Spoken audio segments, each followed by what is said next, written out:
मी दादासाहेबांना स्पष्टपणे नकार दिला। त्यावर ते मला म्हणाले, तू जर माझं ऐकलं नाहीस तर मी तुला पोलिसात देईन। पोलिसात? आणि मला का? कशासाठी? माझा गुन्हा काय होता? केवळ तुझ्यावर प्रेम केलं एवढाच माझा गुन्हा? आता प्रेम केलं या गुन्ह्यासाठी जर एखादा माणूस मला जेलमध्ये पाठवणार असेल राजनंदिनी, तर त्याच्याशी कसा लढणार आहे मी? हादरलो राजनंदिनी, कारण दादासाहेब काही करू शकत होते। त्यांच्याकडे सत्ता आहे, पैसा आहे, माणसं आहेत, ते माझं काही करू शकत होते। आणि माझ्याकडे काय? मी कसा लढणार होतो त्यांच्या विरुद्ध? त्यांनी मला सांगितलं की तुला सोडून जातं, मला जावं लागलं असतं राजनंदिनी। कसा थांबू शकलो असतो मी? कसा लढणार होतो मी दादासाहेबांविरुद्ध? पण मला तुला सोडायचं नव्हतं राजनंदिनी, तुला सोडायचं नव्हतं। मी माझ्या विचारात दिवस रात्र फक्त तू एकटीच आहेस राजनंदिनी, दुसरं कोण नाही। ना तुझा पैसा ना तुझी संपत्ती, फक्त तू। मला कळत नव्हतं मी काय करू, यांना कसा विरोध करू। आणि तुझ्यासाठी मी काही करू शकलो असतो राजनंदिनी, आणि तेच मी केलं। माझ्या हातून नकळतपणे घडलं राजनंदिनी। खून? माझ्या वडिलांचा खून केलास तू?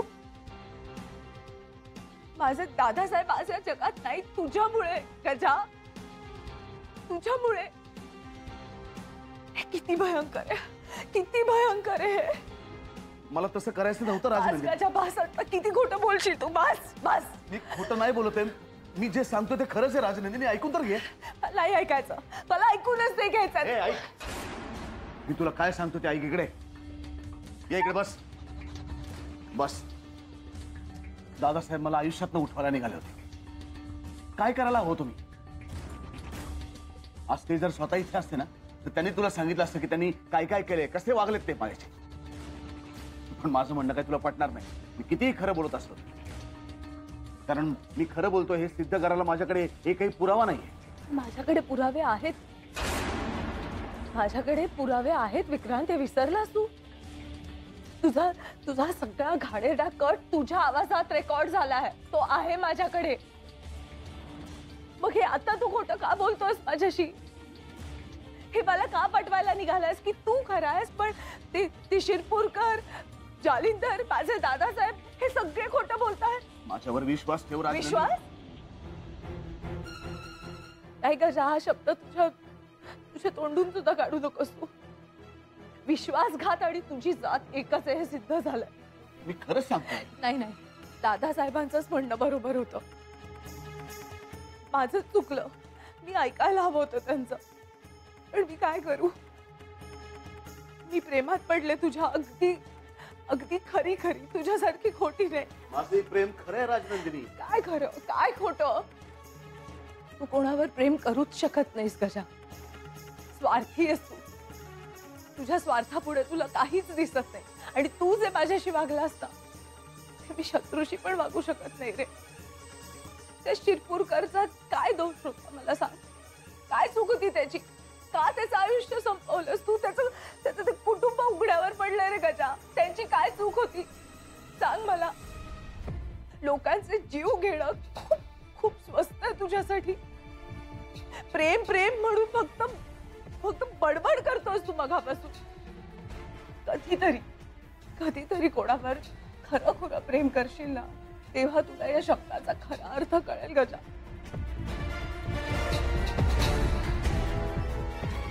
पण माझं तुझ्यावर खरं प्रेम आहे। दूर हो, तू हात लावू नकोस मला। तू लांब हो बघू, तुझं माझ्यावर कधीच प्रेम नव्हतं। तू विश्वासघात केलास माझा। तुझं फक्त आमच्या संपत्तीवर, आमच्या पैशावर प्रेम होतं गजा। मला माफ कर राजनंदिनी। माफ करू? तुला खरंच आता या क्षणाला असं वाटतंय गजा? तुझ्यावर सगळ्यात जास्त प्रेम केलं रे मी। तुझ्यासाठी दादासाहेबांना सुद्धा जुमानलं नाही मी। बिचारे माझे दादासाहेब। आता मी वाटलं तरी त्यांची कशी माफी मागू सांग मला? तू कशी माफी मागू त्यांची? माफ कर मला। नाही गजा, ते शक्य नाही आहे। मी पळून जायचा चान्स दिला होता तुला, तू गेला नाहीस, चुकलं तुझं। मी पोलिसांना सगळे पुरावे देणार आहे, मग पुढे तुझं जे काय व्हायचं ते होईल, मला नाही माहिती। माफ कर ना राजनंदिनी, मी तुला खरं सांगतो। नाही, ते शक्य नाही, ते आता शक्य नाही गजा, कधीच शक्य। राजनंदिनी एवढी क्रूर होऊ नकोस. मला एकदा माफ कर. ते शक्य नाहीये सांगितलं ना मी. तू चालता हो इथून. राजनंदिनी एकदा. तू चालता हो इथून. राजनंदिनी तुला माफ करायचं नाही ना मला. तू माझं ऐकत नाहीस. मी तुझ्याकडे फक्त एका संधीची भीक मागत होतो पण त्यालाही तू नाही म्हणतेस. चल त्यासाठी मी तुला माफ कर. तू तू काय मला माफ करणार? तुला दादासाहेबांची माफी मागायची होती ना? ती संधी मी तुला देतो. म्हणजे गजा पुढे येऊ नको. गजा गजा थांब. गजा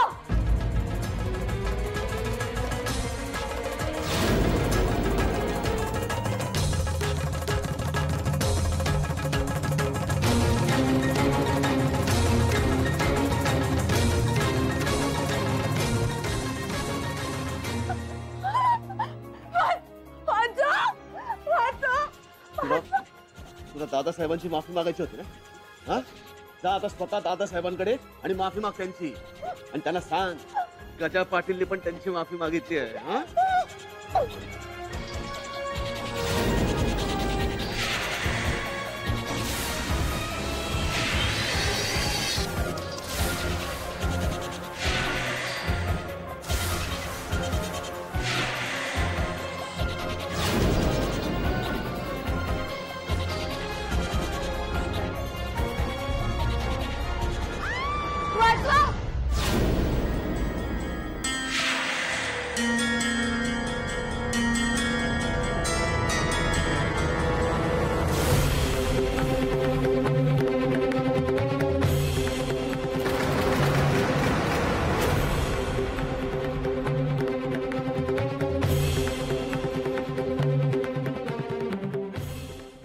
बापरे,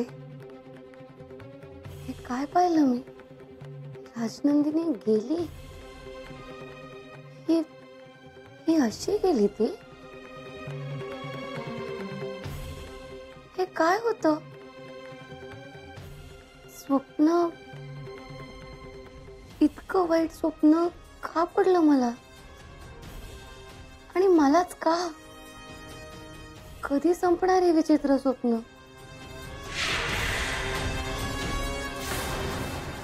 मलाच का दिसतंय? नाही, हे सगळं खरं नाहीये. खोटं आहे हे सगळं. भयंकर आहे.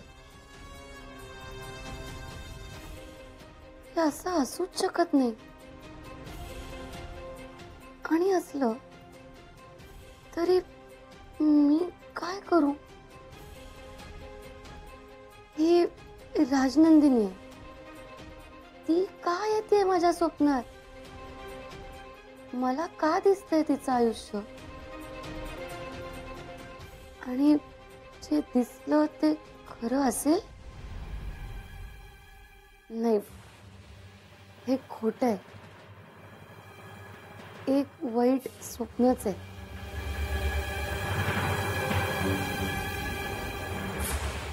राजनंदिनीचा मृत्यू अष्टमीच्या दिवशी झाला आणि आजही अष्टमीच आहे. मी कोण आहे? मी राजनंदिनीचं वाईट स्वप्न पाहिलं. ती गेली. मी बघितलं ती गेली. पण मलाच का दिसलं ते? माझा आणि तिचा काय संबंध?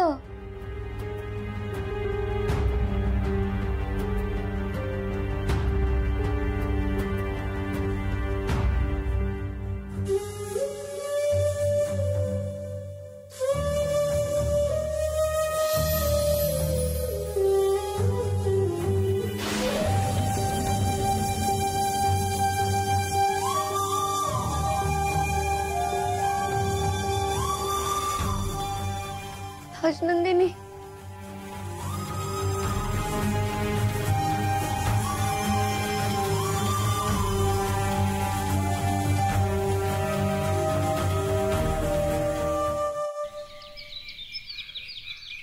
ईशाला बरं नाहीये. तिला काही हवं नको ते बघा. मंदाला सांगा हवं तर. साहेब, काय माय फ्रेंड वहिनी कुठे आहे? दिसली नाही सकाळपासून. तिला बरं नसलं ना की सगळं घरच आजारी पडतं. का? काय झालंय तिला? मॉम इन लॉ, तिला काय झालंय ते ब्रो इन लॉ ना एकदा नीट विचारा. कुठे आहेत आता ते? ते साहेब आपल्या रूम मध्ये आहेत. गॉड, काय चाललंय या दोघांचं? आई साहेब, तो गार्डन मध्ये माळी माझी वाट बघतोय. येतो मी.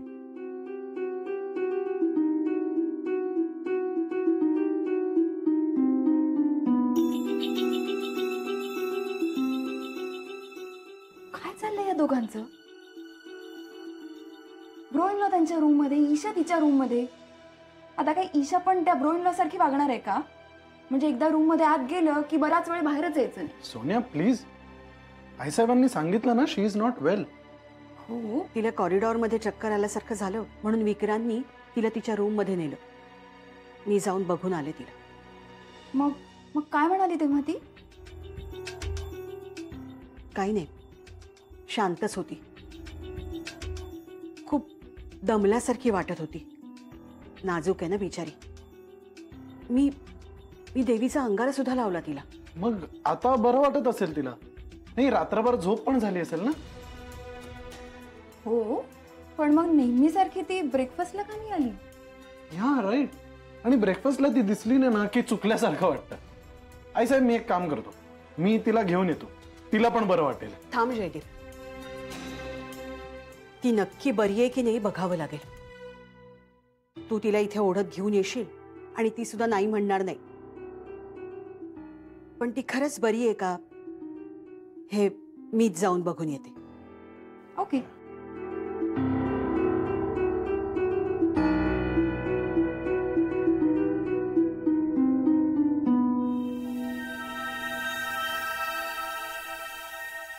ईशा,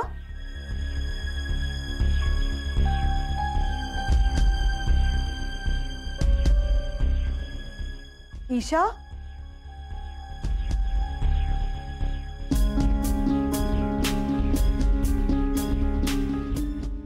गेली कुठे ही? ईशा,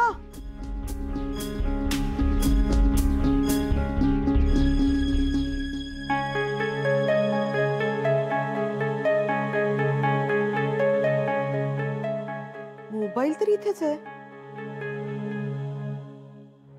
फोन ठेवून गेली कुठे?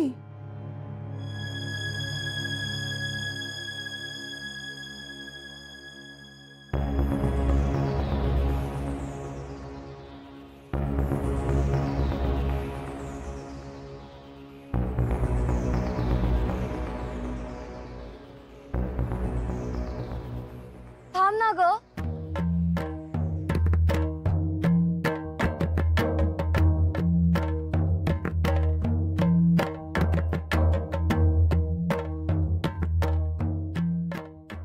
काय ग पोरी, कोण आहे मी?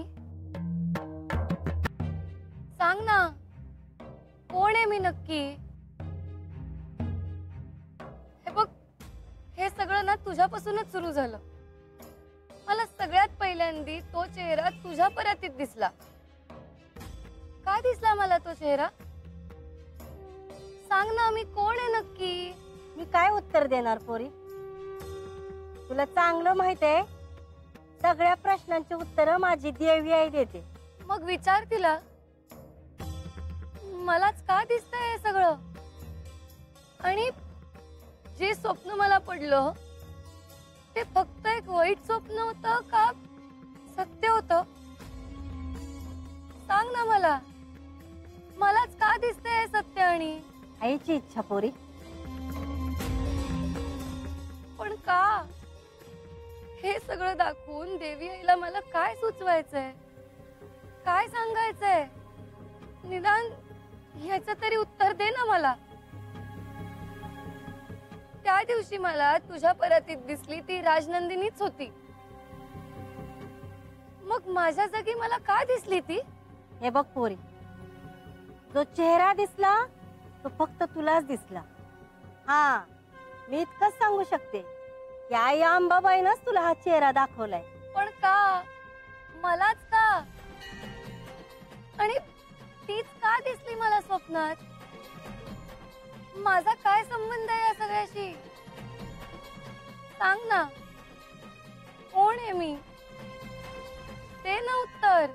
उत्तर माझ्याकडे नाहीत पोरी, पण देवी आईवर विश्वास ठेव, ती कधीच खोटं बोलत नाही.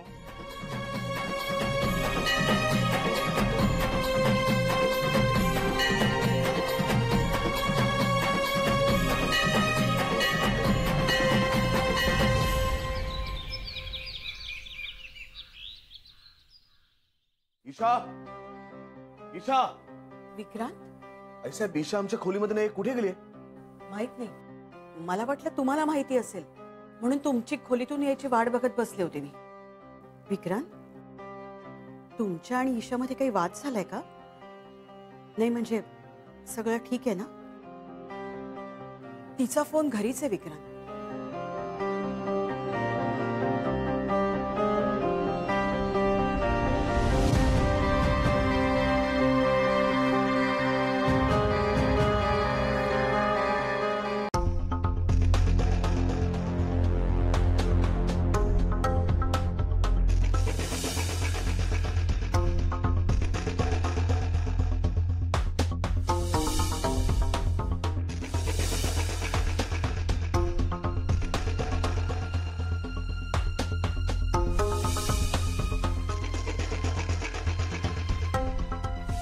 तुम्ही दिलेलं पुस्तक संपेपर्यंत झोपूच शकले नाही. म्हणजे सगळं पुस्तक वाचून संपवलंच की काय? एका रात्रीत फडशा पाडला. इतकं आवडलं तुला? हो ना, म्हणून बघा पुन्हा गिफ्ट रॅप करून ठेवलं.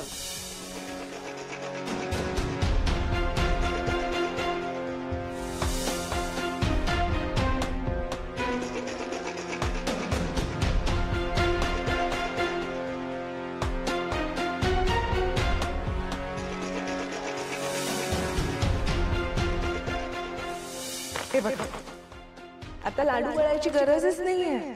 आपण सारण यात थापायचं आणि सरळ वड्या पाडायच्या. झालं का? सोपं. वेगवेगळ्या आकाराच्या वड्या बनवूया. अगं पण असे वेगवेगळे आकार कसे बनवणार तू? आपल्याकडे पूर्वी वेगवेगळ्या प्रकारचे साचे होते. थांबा आई साहेब, मी बघते. अगं नाही सापडणार. तू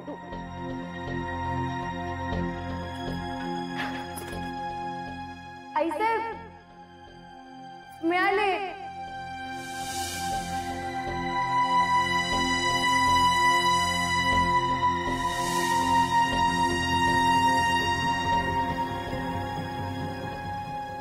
अंबाबाईचा उदो उदो.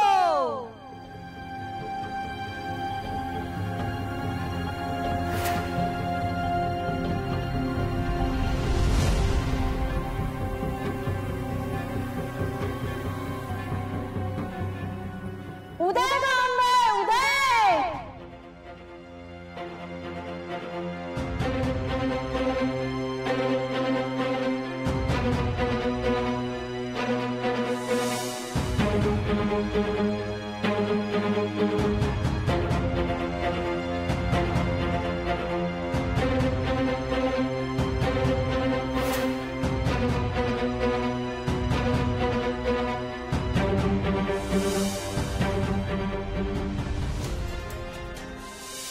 अडचणीत सापडलेल्या मुलीला मदत करणं कर्तव्य माझं. नाही हो, प्रश्न पैशांचा नाही, तत्वाचा.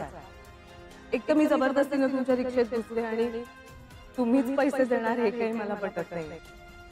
मी कधीच कोणाचे देणं ठेवत नाही. ही तुझी पोरगी आहे ना व?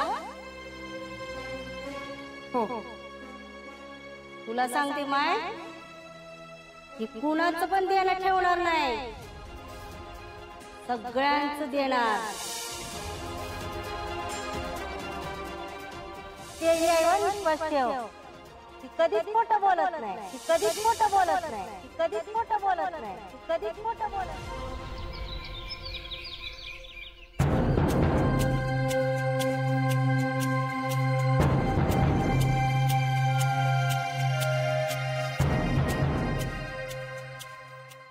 बाबा,